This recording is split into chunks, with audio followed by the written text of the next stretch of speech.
Hi అండి, నమస్తే. Welcome back to Shripratul recipes. ఈ రోజు చేయబోయే రెసిపీ చాలా రుచికరమైన కద్దు కీర్. ఈ స్వీట్ చేయడం చాలా తేలిక. నేను చేసే విధానం మీరు చూస్తే ఇంత సులువుగా చేసుకోవచ్చా అని మీరు చేసుకుంటారు. కద్దు కీర్ని ఒక్కొక్కరు ఒక్కో విధంగా చేస్తారు. కద్దు కీర్ చిక్కగా రావడం కొరకు కొందరు కస్టర్డ్ పౌడర్ వాడతారు, మరికొందరు కార్న్ఫ్లోర్ వాడతారు. కానీ మనం న్యాచురల్ గా కద్దు కీర్ చిక్కదనం రావాలంటే ఎలా చేయాలో నేను ఇప్పుడు చూపిస్తాను. ఈ కద్దు కీర్ కోసం మీడియం సైజ్ హాఫ్ సొరకాయ ముక్క తీసుకున్నాను.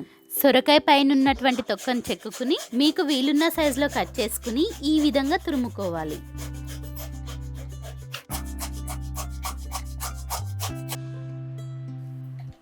చూడండి, సొరకాయ తురుముకున్న తర్వాత ఈ విధంగా ఉంటుంది. స్టవ్ ఆన్ చేసి దల్సరి కడాయి పెట్టుకుని కద్దు కీర్ చేయడం కోసం 1 లీటర్ చిక్కటి పాలు పోస్తున్నాను. పాలు కొద్దిగా మరిగిన తర్వాత ఒక బౌల్లోకి కప్పు పాలు తీసి పక్కకు పెడుతున్నాను. ఇవి ఇలా ఎందుకు పక్కకు పెడుతున్నానో మీకు తర్వాత చెప్తాను.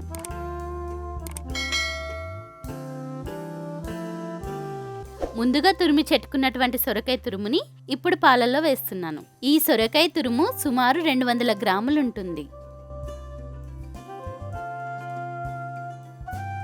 ఈ తురుముని పాలల్లో కలిసేలా కలుపుకుందాం. ప్రతి 10 సెకండ్లకు ఒకసారి కలుపుకుంటూ కడాయి అంచులకు అంటుకుంటున్నటువంటి మీగడని తీసి కలుపుకోవాలి.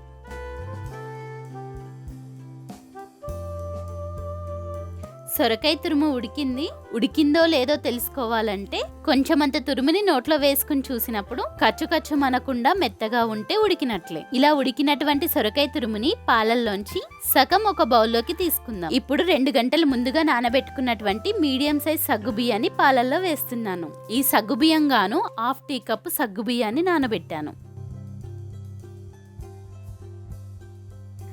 సగ్గుబియ్యం ఉడికాయి. ఇప్పుడు 50 గ్రాముల చక్కెర వేస్తున్నాను. చక్కెర ఒకేసారి ఎక్కువ వేసుకోకూడదు. తర్వాత రుచి చూసి సరిపోకపోతే మళ్ళీ వేసుకోవచ్చు.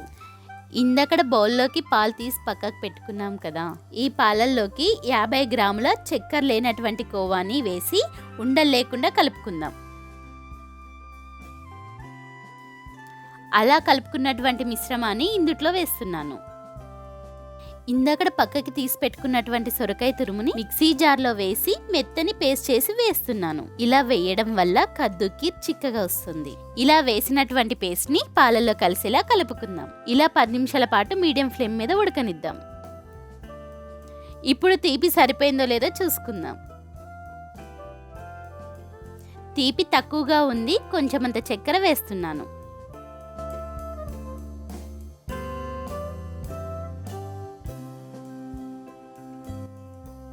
ముందుగా కట్ చేసి పెట్టుకున్నటువంటి పిస్తా, కాజు, బాదాన్ని వేస్తున్నాను.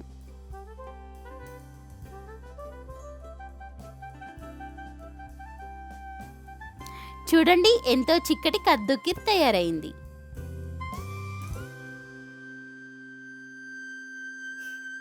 ఇప్పుడు దీంట్లో కొంచెమంత వెనిలా ఎసెన్స్ వేస్తున్నాను. ఇది కావాలనుకున్న వాళ్ళు వేసుకోవచ్చు, వేసుకోకపోయినా పర్వాలేదు.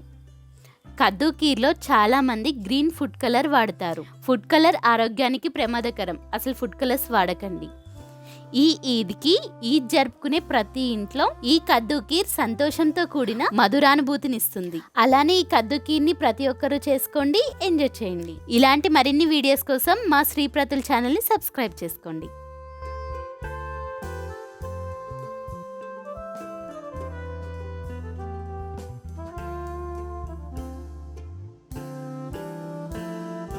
తిరిగి నెక్స్ట్ వీడియోలో కలుసుకుందాం. అంతవరకు సెలవు.